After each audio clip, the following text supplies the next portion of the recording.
पानीपत एक ऐसा ऐतिहासिक और प्राचीन शहर है जिसके इतिहास का उल्लेख महाभारत काल में भी देखने को मिलता है। महाभारत काल में पांडवों ने जिन 5 शहरों को स्थापित किया उनमें से एक पानीपत भी है। इसका प्राचीन नाम पांडवप्रस्थ था। आधुनिक युग में भी ये शहर 3 इतिहास प्रसिद्ध युद्ध का भी गवाह रहा है। तो आइए आज जानते हैं पानीपत शहर के इतिहास से जुड़ी कुछ बातें। महाभारत काल में पांडवों और कौरवों के बीच विवाद के बाद युधिष्ठिर ने दुर्योधन से जो 5 स्थान मांगे थे उनमें से एक पानीपत भी था। यह एक प्राचीन और ऐतिहासिक शहरों में से एक है। अगर आधुनिक इतिहास की बात करें तो यहाँ पर 3 ऐतिहासिक युद्ध हुए हैं। पहला युद्ध सन 1526 में बाबर और दिल्ली के सुल्तान इब्राहिम लोदी के बीच हुआ था, जिसमें बाबर ने इब्राहिम के 1 लाख से ज़्यादा सैनिकों को हराया था। वहीं दूसरा युद्ध सन 1556 में अकबर और अफगान आदिल शाह के जनरल हेमू के बीच हुआ था, जिसमें अकबर ने हेमू को परास्त किया था। तीसरा युद्ध सन 1761 में अहमद शाह दुर्रानी और मराठाओं के बीच हुआ, जिसमें मराठाओं को हार का सामना करना पड़ा था। बुनकरों की नगरी पानीपत। पानीपत को बुनकरों की नगर कहा जाता है। यहाँ पर पीतल के बर्तन, छुरी, कांटे, चाकू बनाने और कपास ओटने का काम किया जाता है। देवी मंदिर पानीपत शहर के हरियाणा में स्थित है।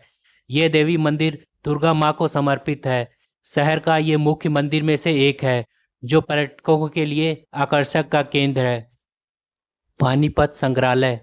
हरियाणा सरकार ने गठित battle of Panipat memorial society ने पानीपत की 3 लड़ाइयों और देश के समग्र इतिहास पर उनके प्रभाव के लिए महत्वपूर्ण ऐतिहासिक घटनाओं को उजागर करने के लिए एक संग्रहालय बनाया है। पानीपत संग्रहालय की स्थापना का उद्देश्य 3 लड़ाइयों, कला, इतिहास, शिल्प और पुरातत्व के बारे में जानकारी प्रदान करना है। हेमू समाधि स्थल। पानीपत की दूसरी लड़ाई में हेमू ने मुगल सेनाओं के खिलाफ लड़ाई लड़ी थी। जब वह लड़ाई जीतने वाला था तभी उसकी आंख में एक तीर आकर लग गया था। हेमू बेहोश हो गया और कैद कर लिया गया। पानीपत में जिंद रोड पर स्थित सोंदपुर में अकबर के सामने लाते समय वह मर गया था। वहीं पर उसका समाधि स्थल बना दिया गया है। काबली बाग। काबली बाग में गार्डन, एक मस्जिद और एक टैंक बना हुआ है, जिसे मुगल सम्राट बाबर ने पानीपत की पहली लड़ाई में इब्राहिम लोदी ने जीत के जश्न के लिए बनवाया था। मस्जिद और गार्डन का नाम अपनी पत्नी मुसम्मत काबली बेगम के नाम पर रखा था। बाब ई फेस गेट। बाब ए फेस गेट लोकप्रिय रूप से सलारगंज गेट के नाम से भी जाना जाता है।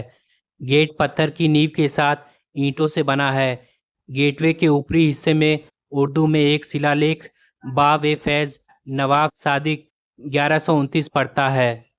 प्रवेश द्वार को बाब ए फेस गेट के रूप में जाना जाता है, जिसका मतलब लाभ का दरवाजा होता है।